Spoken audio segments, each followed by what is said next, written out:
Hello. One sec. Mute. Oh, there it is. Can you hear me?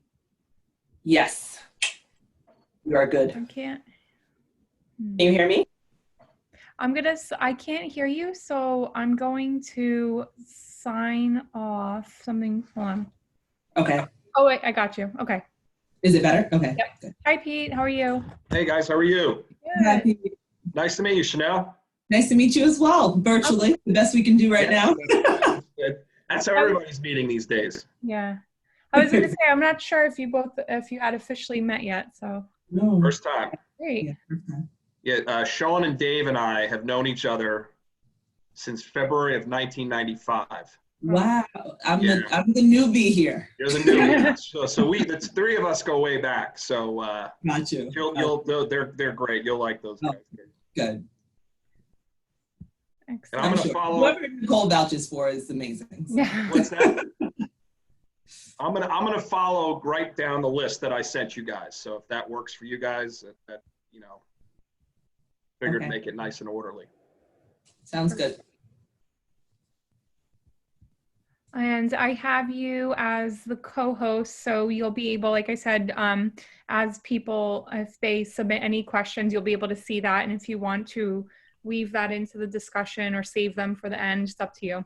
And that's in the chat. It could come either through chat or there's also a Q&A pop up. So it could come. That's on the first time I've hosted one. I should see that somewhere, right? It should be, if you go to the bottom of your screen, Yep. you should see a Q&A with talking bubbles, and then there's also the chat as well. Got it. Yep. Sounds good. So how are you during this chaotic time, Pete? I'm doing okay. I did have a bout with the virus, unfortunately. You did? Oh, wow. I did. Yeah, I got it very early, back in March, mid-March. Okay. Not pleasant, but I wasn't hospitalized. And so that worked out okay. So that's a plus. Yeah. Okay. Not fun, though. I tell you. Yeah, I believe that. Yeah. I would be highly recommend, I know this staying at home thing is rough, but I think it's better than you do that than get sick, really. Of course. Yeah, definitely. Anyone else in your family, or is it just you? No, it's just me. I'm pretty confident I got it on the train coming home from Philadelphia. Yeah. It was like literally the last day I was in the office, and I said, this is not smart. What am I doing here? This is too, I'm really taking a risk. So I said, well, I'm staying home. And then sure enough, that one time on the train, but yeah, no, it's not a fun experience, and I'd be very, recommend you not get it. Sure. So as people are joining, attendees are popping in, just so you both know, they can see and hear us, what we're talking about. So just so you know, I'm keeping my eye out for the others in case they go in as an attendee instead of a panelist. Okay.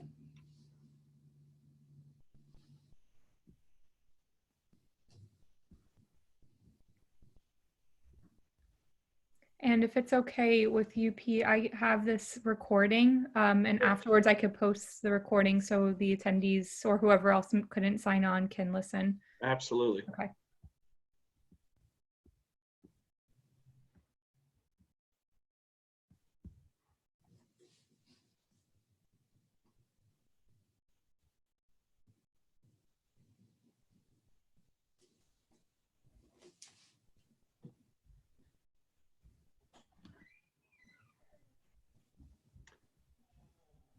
But other than that, it's been good. My organization, we've had telework for quite some time, so we were able to transition pretty easily, which is well, that's beneficial. Yeah. That you were able to do that. Yeah. Yeah. Because so many companies that wasn't the case, and with schools, obviously that's tough. Yeah. No, it's definitely. I mean, I considered myself somewhat unique where I had a work from home. Or, I think I worked from home a couple days a week. Wasn't every day. Right. But we were able to just kind of transition very easily. Yeah, that's a plus.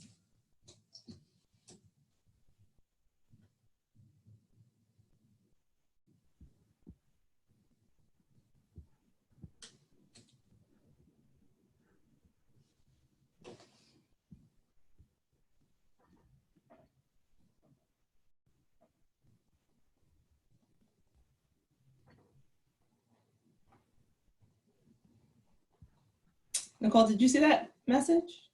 No. Yeah, someone Oh, said. I Yeah. see.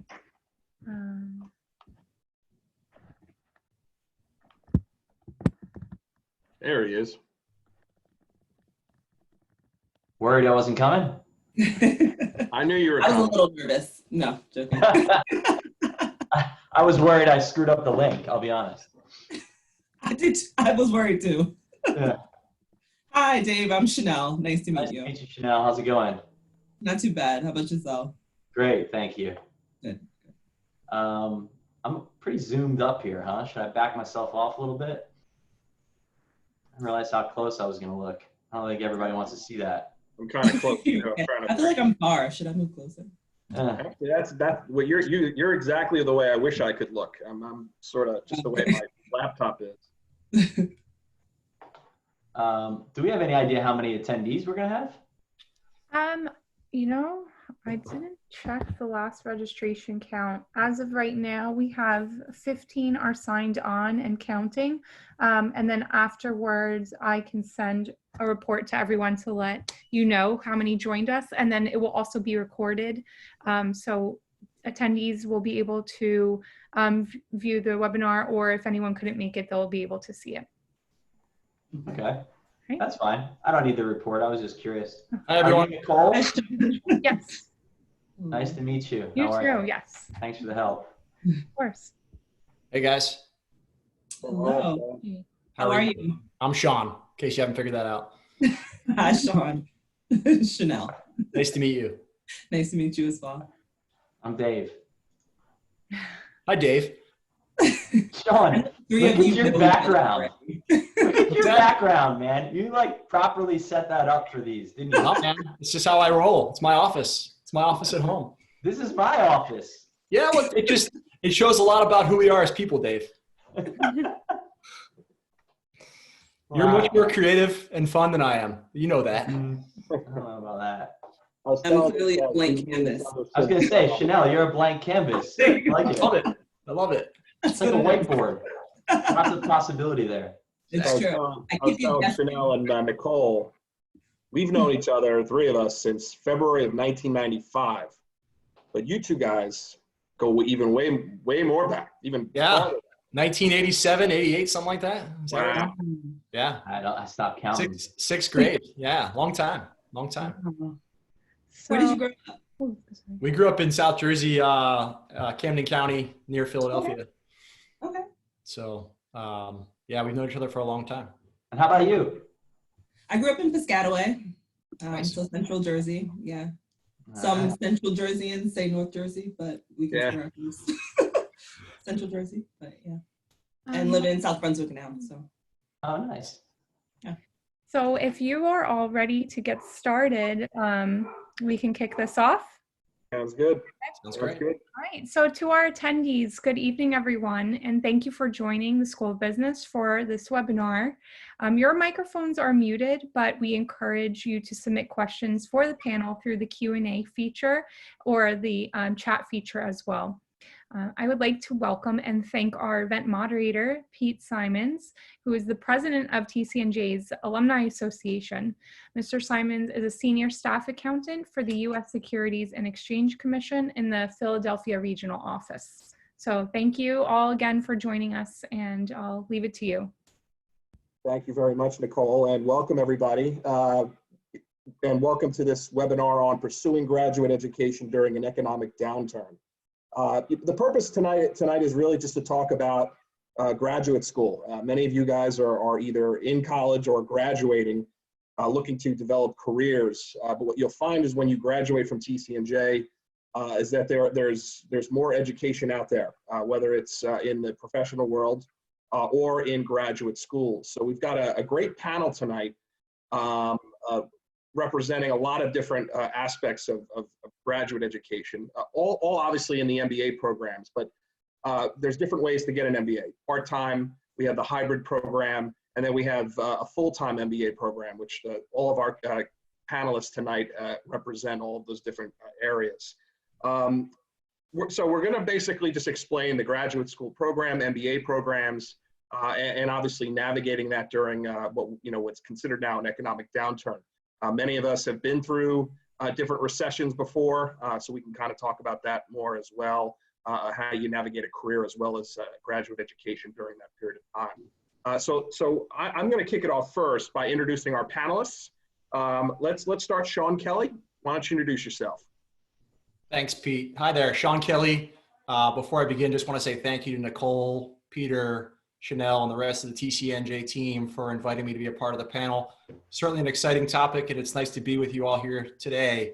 I'm a graduate from the class of 1998 at TCNJ, where I studied finance and economics. After college, I spent about 6 or 7 years working in finance, and then decided at some point along the way that an MBA made sense for me. And so I went back and got my MBA at Dartmouth College, the Tuck School of Business. I graduated from there in 2007. And since that time, I've been working and living in the greater Boston area for a number of different companies, largely in strategy type roles. And today I work for a software company called PTC, which is based in Boston. And my current role is in strategy and operations for a team we call Digital Transformation Solutions. And so I've been here in Boston for about 13 years. This is kind of like my new home after New Jersey. And then on a personal level, I have a wife and 2 young boys, and we've seen a lot of each other over the past 8 weeks with the whole situation we have going on. But thanks again. Look forward to the panel. Thanks, Shawn. Chanelle? I'm too excited to be part of this panel. Thank you to those attending, to the panelists, and especially to Nicole, who put this all together. Just seconding what Shawn had mentioned. I, unlike the other panelists, do not have an MBA. I have a Juris Doctorate degree from Temple. But the reason that I'm on this panel is because I am the director of the MBA program. After graduating from law school, I decided I did not want to practice like a lot of my fellow students that graduated. And as a result, I went into higher ed administration. So I've been in higher ed admin for the past 13 years now. And it really kind of set me apart from some other individuals because my goal was always to focus on what students needed and not just kind of to sell a program because it would be beneficial to my school as a whole. So TCNJ is a special school. I can say that not being an alum of TCNJ, and our MBA program is one of a kind, which I'll get into a little bit more. But I'm excited to, like I said, to be part of this panel, to be representing TCNJ as the MBA director. And on a personal note, as Shawn mentioned, I'll add a little tidbit about that. I have 2 kids as well, my husband and I, a girl and a boy, 8 and 6, and we too have been seeing a lot of each other. Hopefully you don't hear them in the background during this. If you do, I apologize. Thanks, Chanelle. And Dave Lewis. Yeah, speaking of people in the background, thanks everybody for joining the panel, and thanks Nicole, Pete, Chanelle and Shawn, and everybody who's joined. Pleasure to be with you guys today. So quick about me, I actually attended TCNJ at the same time as Pete and Shawn. Graduated in '98. I was in the School of Business. I graduated with a general business degree. I was actually working at the time for a startup. It was a basketball footwear and apparel company. And I continued to work with them while I was in undergrad. And then I worked for them immediately afterwards. I worked on developing of new products as well as marketing. And then I went to school, I went to Columbia Business School with the idea that I was going to launch a business after school. And I'm sure we'll talk about the ideas that you have going to business school and what happens when you come out. But needless to say, I did not launch a business afterwards. I got into innovation consulting, where I continued to develop new products, brands, service experiences for a host of companies all around the world in a bunch of different categories, people like HSBC, Nike, Johnson & Johnson, and more. And I currently work at the NBA, where I'm a global innovation lead, and I found myself back in New Jersey, living in Montclair with my wife, who is apparently printing out a number of documents behind me, and my son. Hello to Tati. So let's start with the first question, and I'm going to gear this towards Dave and Shawn. Whoever wants to go first, feel free. So really, what made you pursue your MBA, and just what were some of the steps did you take to research different options for graduate school, apply, and then ultimately decide where you went? And really, what was your career plan post-graduate school when you entered the program? Those are kind of the 3 questions within one. Dave, you want to take that one first? You want me to go? No, go ahead. So in terms of why I pursued an MBA, at some point early in my career after graduating from TCNJ, working in finance, I had this realization that I didn't want to become a CFO. That was kind of the path I was on, is continue down the finance path and ultimately be a CFO. And I recognized that it just wasn't something I wanted to do anymore. It had been my original goal and it changed. And I realized that to change careers after working 5-6 years was challenging. I hit a lot of dead ends trying to find new opportunities, whether it be in marketing or operations or strategy. They were looking for work experience or education experience. And so I recognized that an MBA could be a way for me to explore new career opportunities, to get exposure to new areas of business. And so ultimately that was what drove me to pursue an MBA and to go off and learn more and sort of open up new avenues. In terms of the steps I took to research different options, which I think was the second question, Pete. Yep. I'd say it's in 3 big buckets. Obviously online research, you can learn a lot about different schools, the basic facts and figures, what are the class sizes and rankings and all that normal stuff that you would look for. Speaking with students and alumni, I mean, that's important to really understand from an inside point of view of what it's like to go to that school. What's the inside track? Much like if you were applying for a job, you'd want to talk to someone who worked there. And then for those schools I was more serious about, I actually went and visited the schools. If you're going to take 2 years off from work and life to go off and study, it's important to recognize where you're going to be and whether you're going to like it there. So that was an important element of actually going and seeing the setting of where the school was. And, through those different activities, started to narrow in on what was important for me from a school perspective. A lot of it had to do with class size. I really wanted to be at a school with a small class size, and I liked being outside of a city. And so I ended up, in rural New Hampshire, 2 hours outside of a major city, which was different than anywhere I had been in my life. And then the third question was around the career plan postgraduate school. When I entered the program, I was going in not knowing exactly what I wanted to do. I didn't have a specific plan written up that said, I want to do this X, Y, or Z. I was trying to explore a little bit, and which was challenging because some of my classmates did have a better point of view on where they wanted to go. So I took that early part of my education to really focus on what are the different avenues I might pursue. I could rule some things out like finance and investment banking because that was more of where I had come from. And over that early part, I started to narrow in on general management, consulting, strategy, that sort of genre. And that really helped me focus and go down a certain path. But frankly, at the early part of my MBA, I didn't know exactly what I wanted to do. I think that's it, Pete. Anything else on that one? I think it's over to you, Dave. Want me to tackle this one? Yeah, so in terms of why an MBA for me, as I mentioned, when I was an undergrad, I was working for a company. I actually started when I was in high school. So I had spent about 10 years there and had really seen we had gone from 3 people and a cat in an apartment up to like a $250 million business, operating globally. So it was an amazing learning experience for me.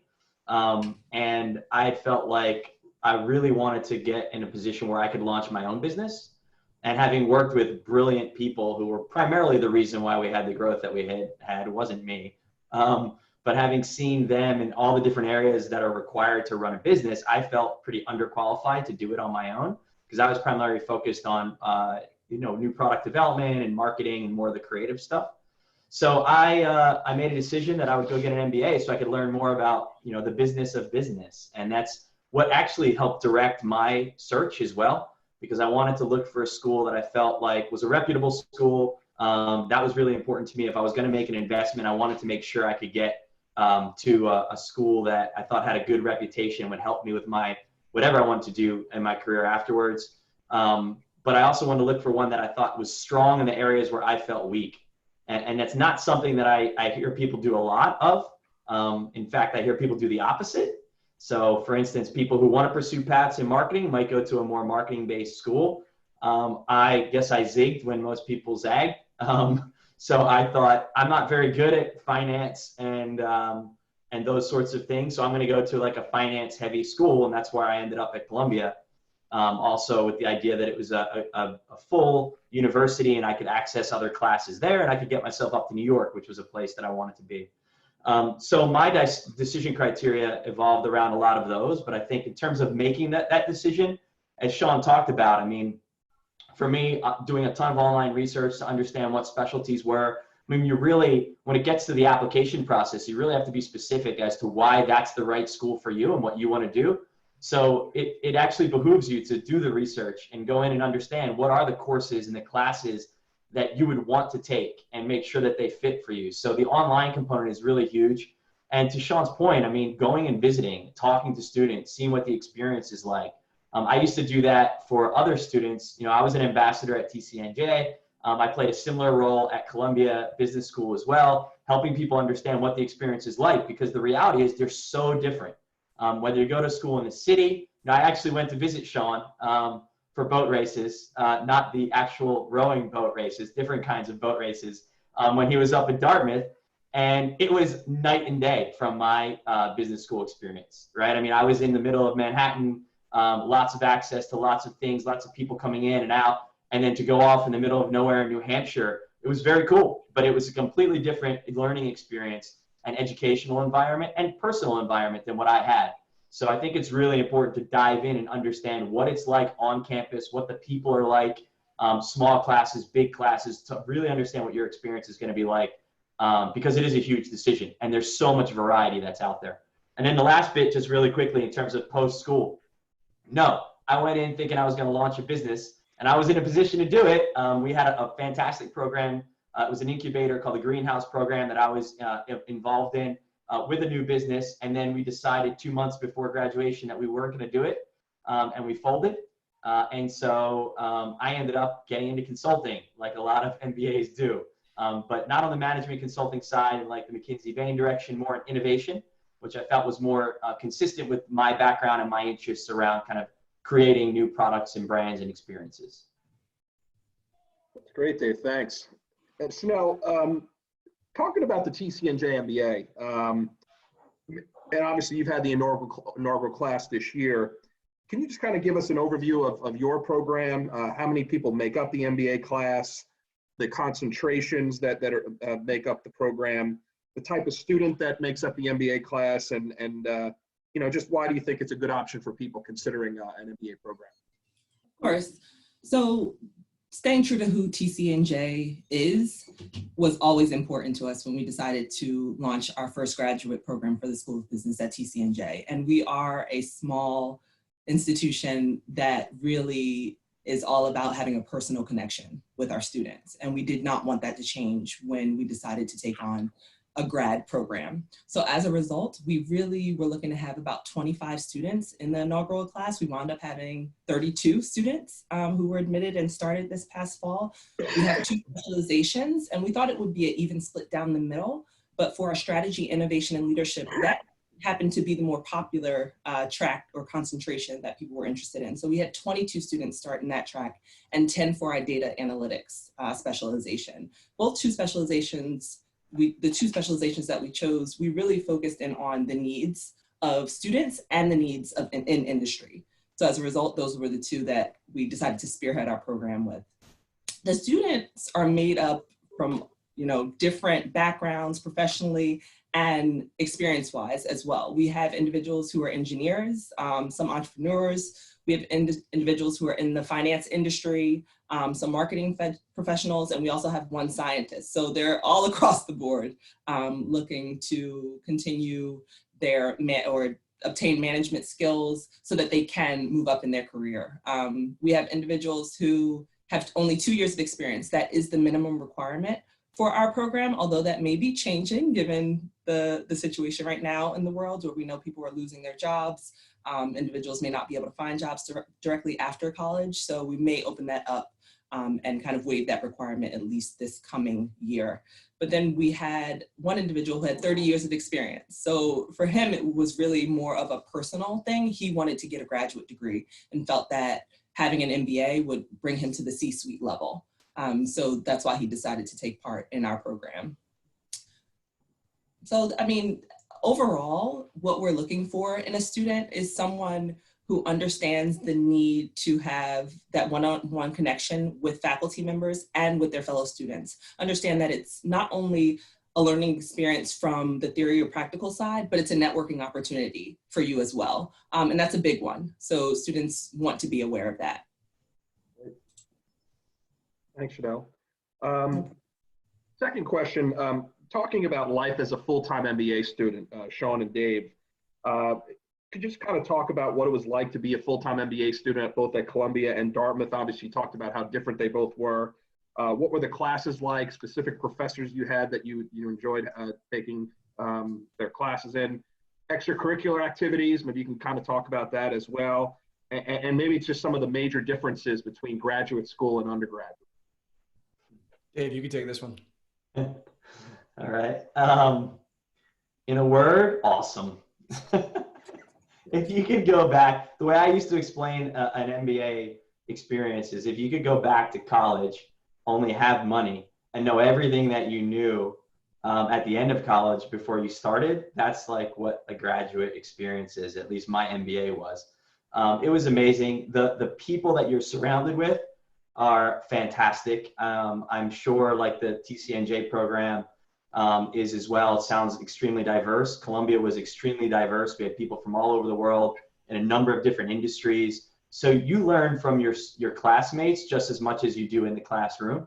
And it's not just through the classes, it's through the experiences that you have, the places that you go. We were big on traveling, and our school supported, a lot of travel programs. So we were constantly going, exploring new places together, taking all kinds of different adventures. So I think, that the life is a fantastic life because you're just immersed in yourself and your classmates, and learning from all different sources and all the time. So it's, from an educational standpoint, it's great. I can also tell you, and Chanelle, to your point about, relationships, one of the major reasons that I was told, and this came to fruition, and I'm a perfect example of that now, is so much of your MBA is about your relationships and the contacts you develop. And so at least for us, there was a huge emphasis placed on socializing, and not necessarily like in one way or another, whatever your interest was. If you were into dance, culture, arts, whatever, partying, it was all there. And there were people that were into everything. But, for instance, we used to have happy hour every Thursday night. It was sponsored by another corporation who wanted to, meet us and hang out with us. And it was all you could eat, all you could drink, DJs, dancing. And there were always post parties by the groups, individual groups within our school, whether it was the Latin Business Association or the Sports Business Association that would host parties around the city. So there was a lot of socializing going on, which is great because you develop relationships. And I can tell you, I'm a perfect example. I firmly believe that the job I got now is a large part because my boss is very good friends with one of my very good friends from business school. And so much of business happens in that way. So I think, that aspect, the social aspect, joining the clubs, getting involved is a huge part of the life. And it's certainly, a lot of the fun. Yeah, I echo essentially everything Dave just said. Just the difference being I wasn't in a city, I was in rural New Hampshire. A lot of what Dave talked about with regards to the social aspects, the interacting with your students, the amazing opportunities you get to learn from so many different sources, completely similar in terms of what I got out of my MBA program. If I had one word I would put on it is amazing. Literally, I wrote that down as being amazing. It's, two of the best years of my life. It's just to be able to take off from work and go sort of disconnect for 2 years and learn and to meet new people and to be surrounded by such a diverse culture. I will say it was demanding. There was a lot of work involved, particularly early on, the first, call it 6 to 9 months. It was tough work. It was hard work. It wasn't a layup to just show up and you don't just get the pass by showing up to class. You had to actually do the work. And so between all the schoolwork, all the social, all the networking, it was frankly tiring too. End of the week, I was just wiped out from just everything that had gone on that week, but it was all so positive and fun that it was like a good investment of your time and your experience. And Dave's point about the network completely rings true. My post MBA jobs, each and every one of them, I've had some sort of an interaction with an alum from my school in the process. And my wife literally just got a job 5 weeks ago the CEO of her company is a graduate from my class at business school. So while she certainly interviewed and got the job on her own, I actually set up the interview and was able to help her at least make that connection. And she knew him well as well, because she was there along with me, having a great time in that social environment. So just to Dave's point, just an amazing 2 years. Pete, sorry, I realized you also asked about specific classes. Should we mention a couple that stick out? Absolutely. So, for me, I think one of the aspects of the MBA experience, I think every program's a little bit different, but you do get a holistic perspective of business. And then, specific required courses, but then you can dive into areas. And really, it's not as if you even need a concentration. I mean, you can explore a bunch of different areas. So some of the classes that stood out for me, I was writing down, I had like a top management processes class, which was a leadership class, where every class we dove into another major leadership event and what happened. So things from like the shuttle disaster, right? And what could have been done differently in order to tweak that, and how leadership played a role in those things happening.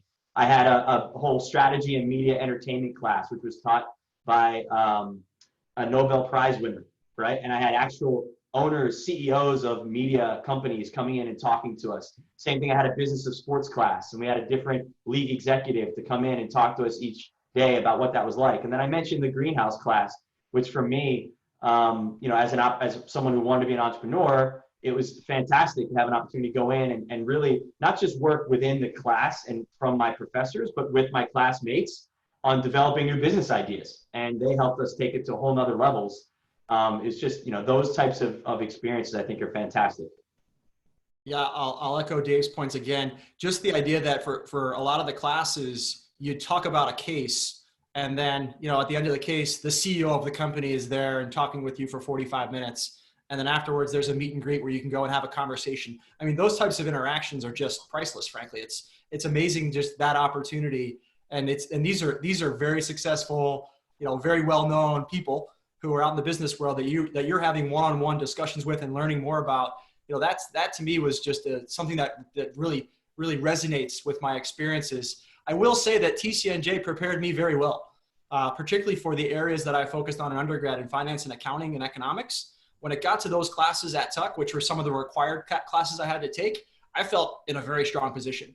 And I was able to, not to say ignore those classes, but I was able to spend more time on the newer classes that I was trying to expand on, strategy and operations and marketing, et cetera, and almost say, you know what, I got those covered. Those classes I took at TCNJ, and it put me in a really strong position. I felt good about where I was a lot of the time because of the education that I got at TCNJ.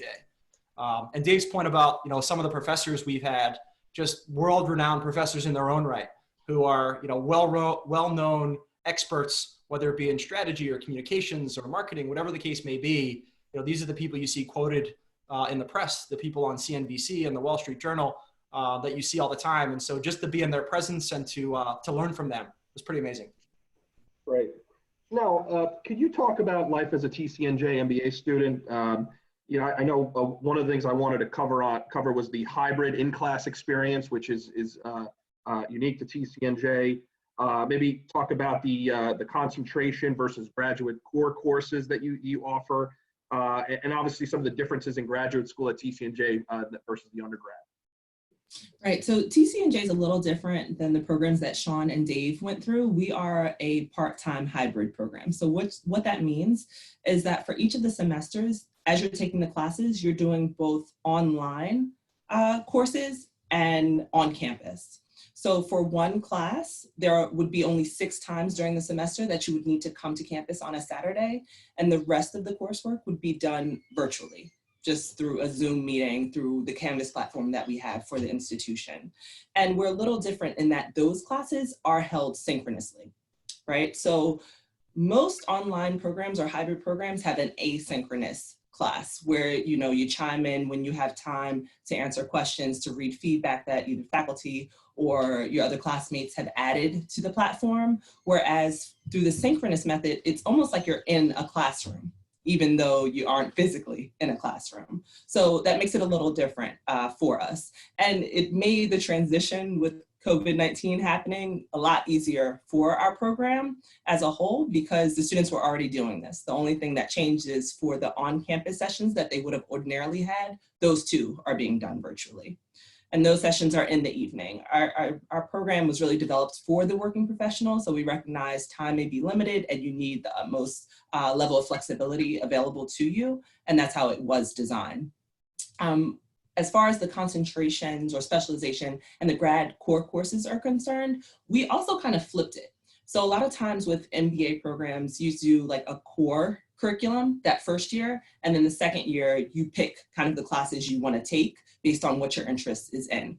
We switched it around. The first year is when you're taking classes directly related to the specialization that you chose at the outset during the application process. Analysis, text mining, they're doing all of that their first year, jumping right into it.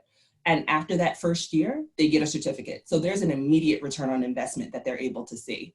We also have practitioners that are part of the classroom setting. So you have the faculty teaching, obviously, but then you have individuals from industry that come in and speak directly to how, you know, I am not a data analyst, just so you know, but a component of geospatial analysis, how the technique that they just learned on Thursday is applied to what the police department is doing in assessing the crime level in a certain area. So it's really exciting for them. And overall, what the major differences are between our program and some other programs, or even at the undergrad level, is the direct application, number one, and also the work ethic that is assumed you are going to bring to the classroom, right? Undergrad, you take things a little easier. I know for most of us we did. But at the grad level, which I'm sure Dave and Shawn can speak to, there's a lot that's required of you. And not only from the faculty, but your fellow students. A lot of times you're having these group projects and you can't be adding what you need to add last minute. That's just not gonna fly at all. The practitioners expect a lot from you as well because they're helping to teach with the faculty. And you not giving your all to that class, that says a lot for you because as we mentioned, you know, networking, this is extremely important. And if they see that you aren't capable of certain things, there's 6 degrees of separation, right? So that word gets out and you definitely don't want that to happen.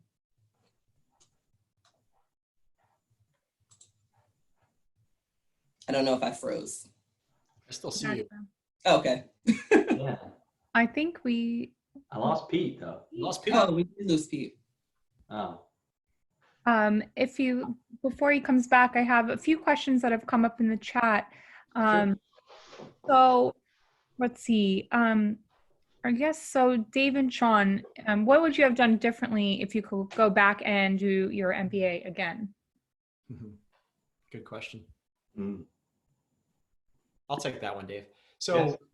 you know, Dave talked a lot about before the idea that the more you can do your homework before you step on campus, the better off you'll be. And I as much as I did, I wish I could have done more. I wish I didn't walk onto campus without knowing specifically what I wanted to do with my career. And that's easy to say now because just where I was in my life, I was more of a just trying to open it up and really explore and see what was out there. But I will say, if you're going to spend that much money and take 2 years off from your career, the more homework you can do up front, the more preparation you have going in before you step on campus, the better off your experience will be, the more focused your experience will be.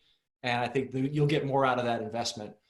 For me, it ended up working out great, and I'm happy on the path that I chose. But, you know, early on was a little bit of trying to figure out my way. And so if I had to do it all over again, I probably would force myself to do a bit more of that preparation up front. Yeah, I'd say for me, I would have explored even more. I felt like I was really exploring when I got to school because I knew I wanted to launch a business, but I was like, I'm not sure exactly where and what's the best opportunity, what industry. But I was laser focused on I'm going to launch a business. And so I know we talked about what career services was doing and all the interviewing, and I skipped all of it. I was like, I'm going to launch something. There's enough fantastic people here. There's so much opportunity in the world. And so I didn't do any of that stuff. And so going back, and this is advice that I give MBAs now, is like, explore everything. Now's your chance. There's no risk here. You take a class, you don't like it, you go to a meeting, it doesn't fit you, like whatever.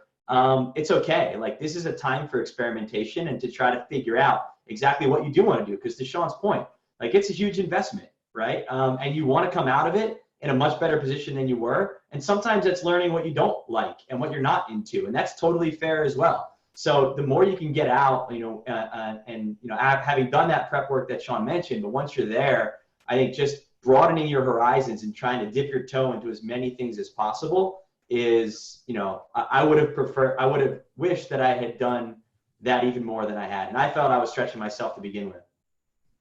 Yeah. Thank you. So Shawn, you started to mention this in your answer, but we have another question that came in, and from all of your experiences, are MBAs typically worth it financially, or do the benefits really stem from new career choices? Also, is the analysis much different between full and part-time? It's a great question. I actually have this discussion a lot with people who are thinking about MBAs. And for me, a lot of it comes down to, it depends on what you're trying to do. It depends on what your aspirations are. The way I think about it is, if you're going to stay on your current career track, if you're working in, I'll use my own example. If you're working in finance and you want to get smarter on finance, then for me, I'd probably opt for more of a part-time scenario, or a scenario that was just more aligned with that particular track. Not looking to veer off and do new things. If you're looking to switch careers entirely, or to Dave's point, launch a new business, then for me, the full-time becomes more interesting and more of the discussion. If I had wanted to stay in finance, I think TCNJ would have been the perfect example for where I could have gone. Another part-time program could have been a perfect opportunity for me to go. So it all comes down to me on what is it that you want to do, and why are you going to get an MBA? It starts there. From a financial perspective, I think it varies by person. I'd say it certainly worked out for me. The career opportunities that I had post MBA were, let's say, dramatically different than the opportunities I had going into my MBA.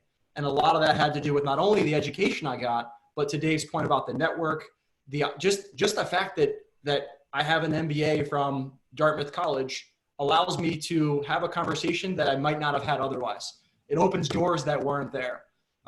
People will call me back because they see that on my resume. And so as a result, some of the jobs that I've had since graduating, I wouldn't have even had a chance to interview for had I not had my MBA from Dartmouth or Columbia or a school like that. And so I'd say absolutely it's paid off for me personally from an investment standpoint. It's a lot of money though. I looked yesterday, current total cost per year for the school I went to is over $100,000 per year. So you're talking $200,000. Now it wasn't that much when I was there. That's a heck of a lot of money. So, you sure as heck better make sure you know what your plan is, and make sure that you at least understand how you're spending that money and what you're trying to get out of it before you even, again, step foot on campus and write a check, because that's a hell of a lot of money. Yeah. And just to, sorry. No, go ahead. Yeah, I was just going to say, like, to that. Oh, sorry, you go. Go. I was just going to say to echo Shawn's point around the investment. Like, look, this is business school, right? And for the most part, you're going to be a business student, or at least I think we're talking to all business students here. Work out your ROI. Like, you don't have to know what your path is, but think about what your potential paths are. What's the earning potential in those paths, and is it going to be worth the investment? I think in every situation is different. To Shawn's point, like, depends what industry you want to go into, what roles you're looking to do.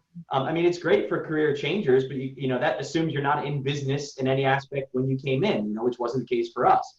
So work out your ROI, and it's unique to every scenario. But that's why I think, when I think about like the TCNJ program, I think it's fantastic because it gives options, right? I mean, so we both went full time. Another one of our good friends who we grew up with, who also went to TCNJ with, went part time. Right. And it was the right call for him. And he was able to, mitigate his expenses because he was working while he was doing it. And he had a fantastic experience. And he still got the benefit of getting his MBA, and he jumped his career after he graduated. But it took him a little longer. It fit more into his lifestyle, and it fit financially for him. It made a lot of sense. And I actually took a couple of different classes with we call them our EMBAs, our executive MBAs. the people who did our part-time programs. And not only were they getting the value of continuing on their current career path and earning money while they were doing their MBA, they're also bringing really unique and valuable real-world experience into the classroom that I thought was helping me learn. So I think, again, everybody's got their own style, their own preference. It really depends on where you are and where you want to go to. But I think it's fantastic that you've got these various options. And it comes back to one of the earlier points about just researching and trying to figure out what makes sense for you, because it is, it's a huge investment. And to Dave's point about the part-time, you could even, in some cases, your company will sponsor you to go and go to school part-time. Even if it's not the full cost of the tuition, they're going to help you with that tuition. It's part of the benefits of working for a company. And so you're not only making money, you're not taking off your job, so you're continuing your career, and your company's paying for part of that education. So there's a lot of benefits to going part-time. And our friend, as he mentioned, took advantage of all that, and it worked out extremely well for him. Yeah. Great. Chanelle, did you have anything to add? Yeah, I was actually going to speak exactly to what Dave brought out, the fact that definitely just do an analysis as to whether or not it's worth it for you. You have individuals that decide to get an MBA who may be in the nonprofit sector. Perhaps, you look at some schools that are less expensive. We are one. For our 2-year program, it's a total for the 2 years of about $46,000, and that's it. Right. So there are schools out there that cost way less than $100,000 per year, but you need to do your research and determine where your cap is, and look at schools that are within that cap. If you know you cannot afford $100,000, then maybe you shouldn't be looking at Dartmouth, right? That just may not be feasible for you. But if you know you want to get an MBA, it's going to be beneficial for your career. Recognize there are some schools, TCNJ being one of them, where you can come to us, you will get an MBA and benefit from it.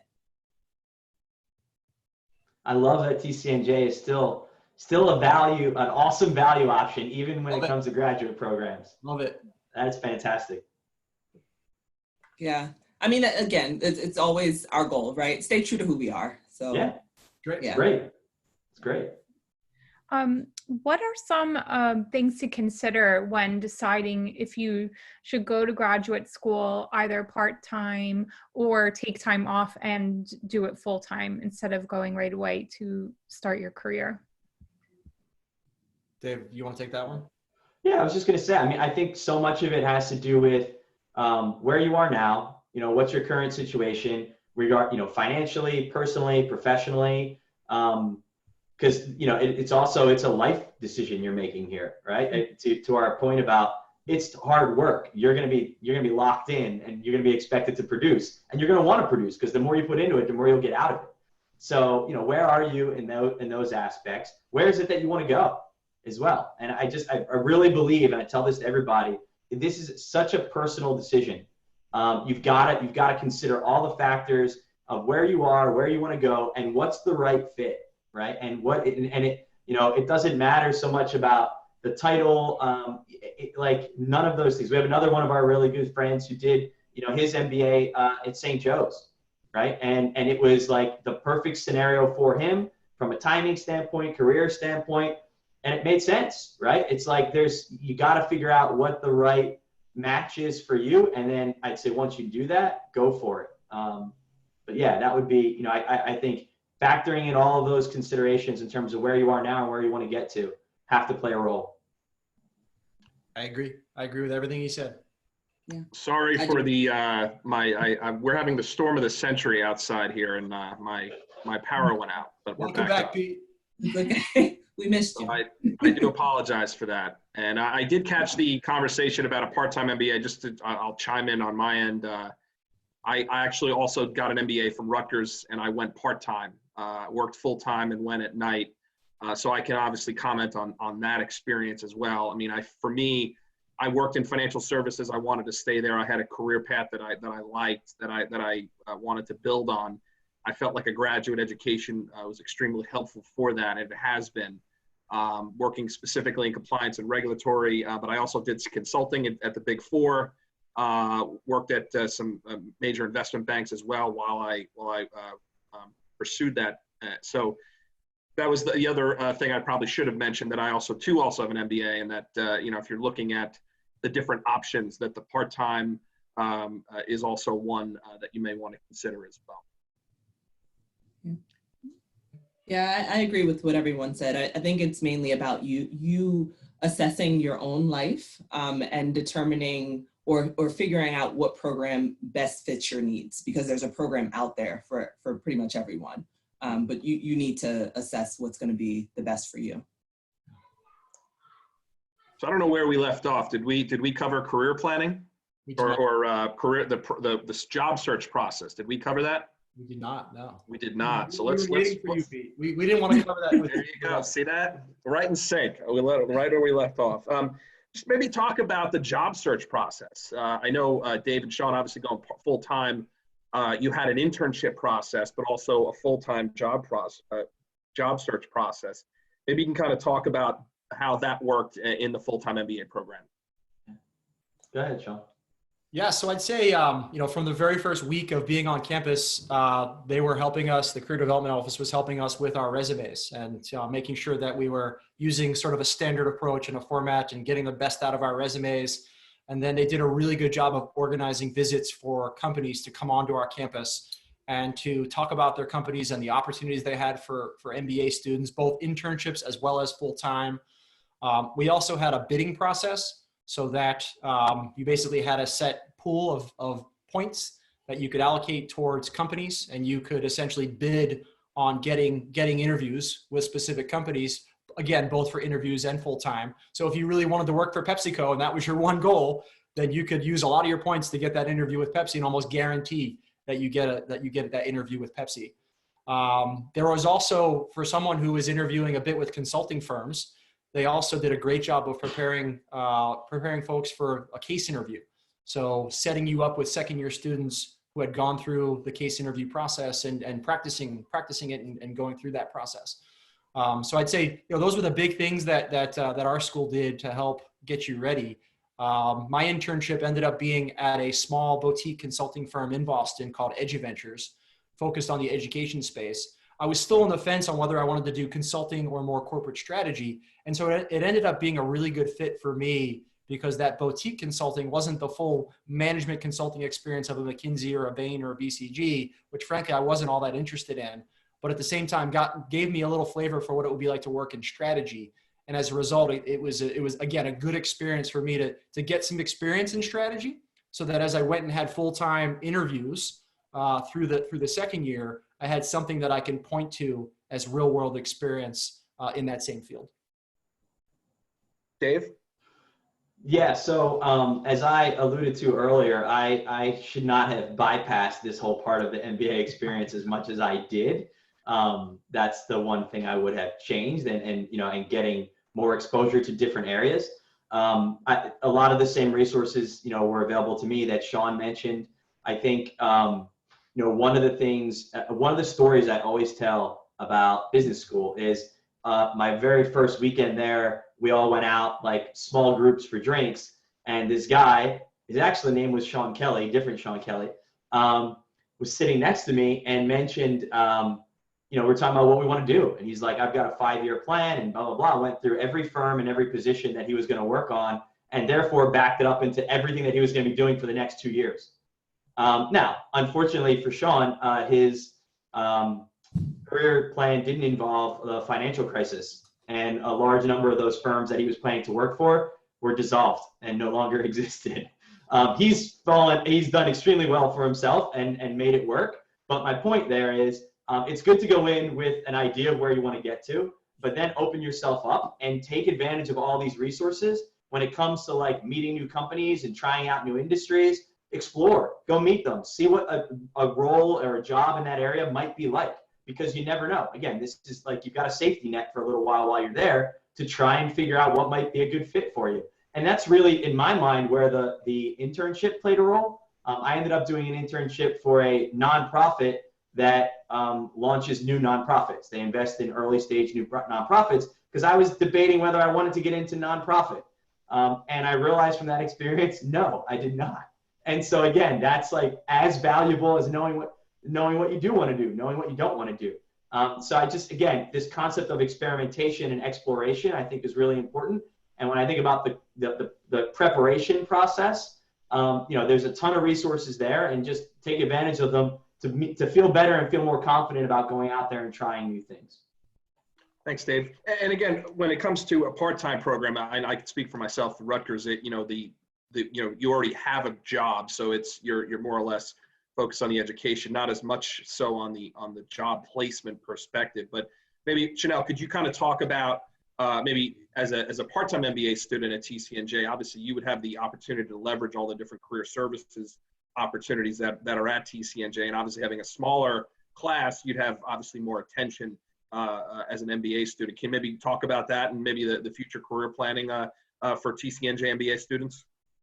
Yeah, that's exactly right. The students do have the opportunity to work directly with our liaison, who works with the School of Business as a whole, both undergrad and now the grad student population. But much like your experience, Pete, all of our students are employed full-time, right? It's a part-time program. Mm-hmm. So they're not necessarily looking to move elsewhere. There are, I know of two who are looking for that opportunity, but they have already made connections with companies. And it's really like, we need you to have this graduate level degree in order to progress forward.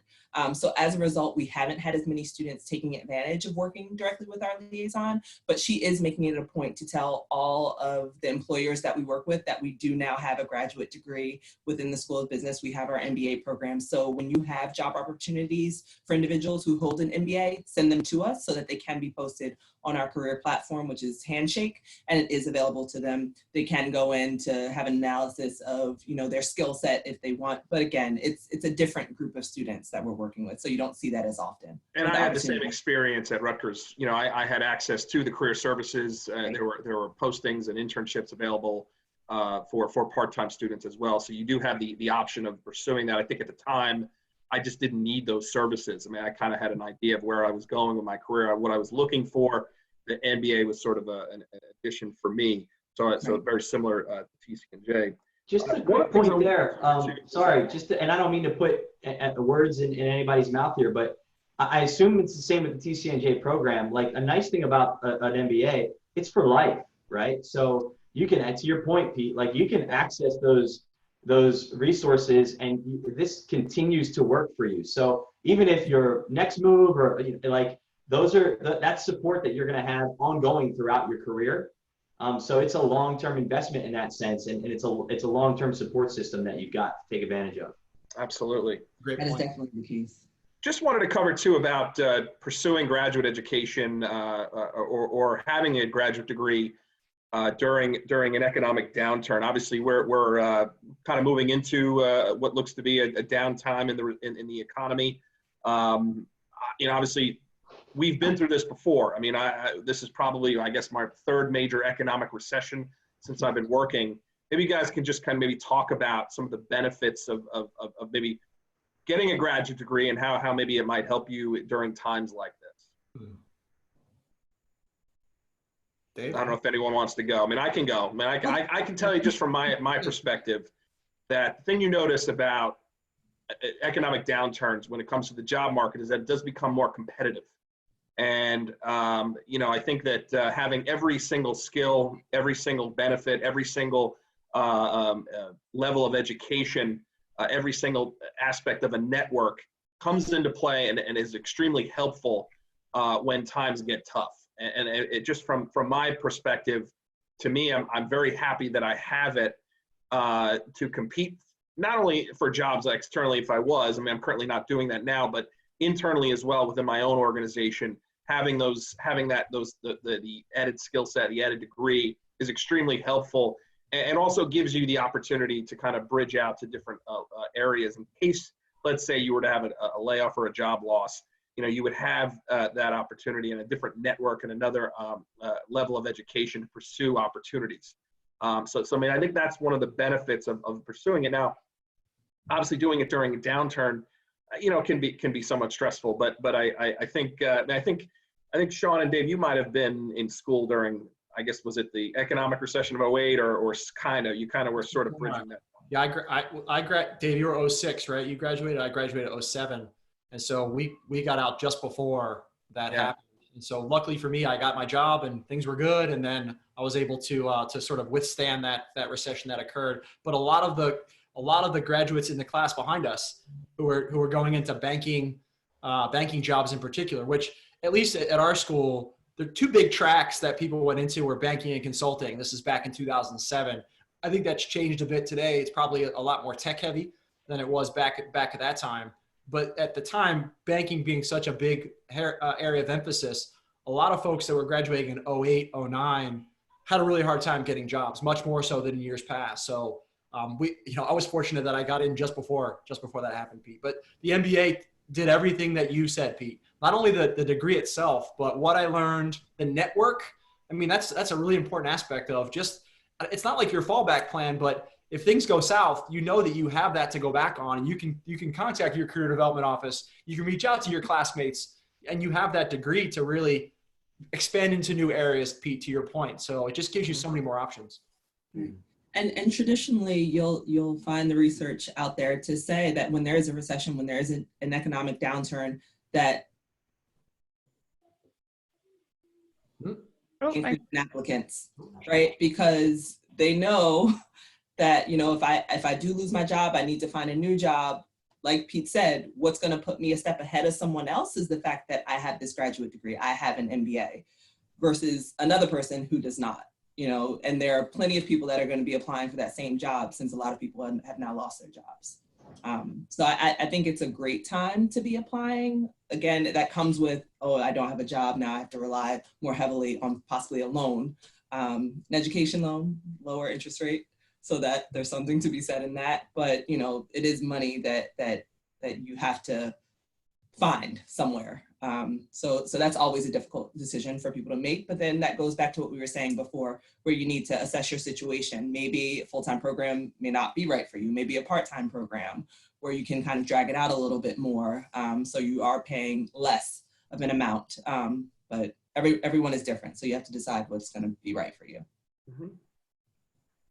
And just maybe some final advice. Anyone that's maybe interested in graduate school, anything that you guys can think about. Obviously we're any questions anyone has from the participants, from the attendees. If you want to have any questions for us, feel free to reach out. I don't know if Nicole has covered all the questions. If she's, I've got I have a few left. I don't know if you want me. Dr. Tang, a professor in our program, actually sent in a question asking, now for Shawn and Dave, now that you're likely to be on the side to hire new MBA students, what kind of skills and experience are you looking for? It's a great question, Dr. Tang. I mean, at least from my perspective, I work in a strategy role. And so if I was hiring someone on my team, it's someone who has those capabilities. And a lot of that I learned not only through my MBA program, but also in the years that followed in the different roles I've had. A lot of that comes down to the problem solving, the consulting skills. I think it ends up being a little bit functional specific. There are certainly some core skills that you get from an MBA that you just look for someone who's able to come into a situation that's ill-defined, able to figure it out, who has the business acumen to deal with whatever comes their way, which I feel like an MBA helps you to at least have that strong foundation to build from. And, prior to an MBA, I might have gotten stressed out in a new situation because I didn't know what was going on. I think having an MBA allows you to think through that in a very structured way and to say, okay, here are my options. Let's think through it. I have a lot of different tools in my toolbox that I can tap into. And so as I'm talking to someone that I'm interviewing, I'm looking for those skills to be on display. Yeah, just to echo that, I think, specific roles require specific functional experience. So, I was hiring right before all of this and looking for someone who's specific, I'm in a more creative role. So someone that had, some of those specific skills. But to Shawn's point, like when I look at an MBA, I believe I'm looking at somebody who I know can handle ambiguity, can work well in teams, is going to be able to have a lot of stuff thrown at them. Like, as we talked about, this happens, be able to diagnose, prioritize, be able to adapt, adjust. So I feel like, we've been saying a lot, it just adds more tools to your toolkit. Like, that's a certification, regardless of what school or what program it is, where I automatically feel like, okay, that's somebody that's going to be able to adapt, adjust. And again, I work in a more creative space, but I'm in a business and I still need people that understand business. And I know like at a foundational level, if you're an MBA, you're going to understand business and how it works. So I feel like that automatically gives you some cover and a leg up, quite frankly, over people who don't.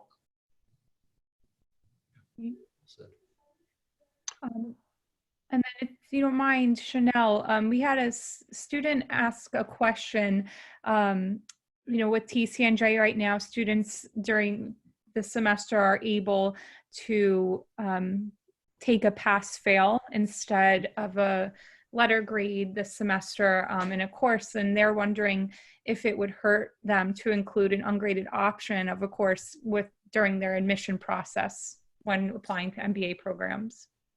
Right. So we're in a special situation right now, like we've never seen before, really, at least for those that are here, alive right now. So as a result of that, I think schools are going to be accommodating, in all honesty. You have schools that are waiving the GMAT or GRE. You have schools that will say, if you give us an unofficial transcript for now, we will admit you, where that wasn't the case before, right? There weren't very many exceptions made. But as far as an ungraded option, if you choose to do that, you need to explain why you chose to do that. Now, if it's a requirement for the school where they're not giving grades at all, then you make that known. But I will say, if it were me, I would question if you had the option of taking the grade, why you would not take the grade. To me, that speaks to you probably were not going to do so well in the class. So be aware of that. And people are going to think that way, if I'm being completely honest. So if the rationale is because, I had a lot of pressure, things were different at home versus me being on campus, explain that in your essay. Make it known.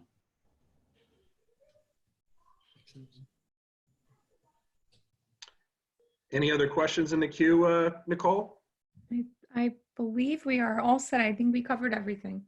All right. Any last thoughts from our panelists about graduate school? And we've got obviously some TCNJ students that are attendees here, some that are going to be graduating. Any thoughts about any last advice that you could give? On my end, I was thinking about this one, and the biggest advice, we talked a lot about this is such a personal thing. And what I would encourage people to do is really think about, what do you love? Like, what do you love doing? What is it that you want to see yourself doing? And where do you want to be? Again, you need to open yourself up to possibilities, but like follow your passion. And if in order to get there, you're going to need all of these things that we've talked about, then go do it and dedicate yourself to it and put the time and energy in and make the investment. But you really got to follow your passion and recognize everybody's situation is different. There's no right or wrong for anybody other than you. But you've got to spend that time thinking about, where you want to go and what's going to be the right fit, and not just full-time, part-time, location, price, classes, professors, a social experience. All of those things come into play because you've got so many opportunities out there, and it's really important that you find the right one for you. Yeah, I completely agree, Dave. Great advice. Coming at it from a little bit of a different angle, be confident that you're leaving TCNJ with a really strong education. Looking back on my MBA, I felt like I was in a really good spot because of what I learned at TCNJ. And that's despite the fact that there weren't a whole lot of people from TCNJ that had gone through my program. There was actually one other. So a lot of people at Dartmouth had never heard of TCNJ. And so, but I knew what I had learned there, and I felt good about that. And it actually allowed me to be very successful in the classroom as well as in the workforce. So as you're entering the workforce, as you're facing the uncertainty that you're facing today, be confident that your time at TCNJ was well spent, and it gave you a really strong foundation to build from. No matter if you decide to pursue graduate education or not, you're in a good spot, and be confident with that. Chanelle? I agree with everything that both Dave and Shawn said. I truly believe that you picking a program that's right for you is the most important thing. It's like a puzzle piece, right? You can't force something. Don't force it. Don't go to this school because your friend said it was the most amazing school ever. Make sure you're checking off all those boxes you need to, and then select the school. And it may not be the school that you had set in your mind. It may not be an Ivy. It may not be a behemoth like Rutgers. It may be something different. plug. But,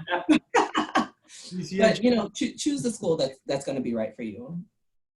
Absolutely. And I'll just end it too, but just by saying, you know, I felt unbelievably prepared for graduate school. I was working full time and going to class at night at Rutgers, but the preparation I had at TCNJ was tremendous. It was just an excellent opportunity to go to grad school, but at the same time too, throughout the entire process of taking classes, I felt completely prepared and really kind of was able to really enjoy school, enjoy the classes, enjoyed what I was learning, got to meet people and really connect with my classmates. So I think no matter what you guys decide to do, just let it be known that the foundation that you have here at this school is really going to set you very well up for the future. So, you know, if there's anything that any other questions you have or anything that, you know, you want to reach out to us, you know, reach out to Nicole.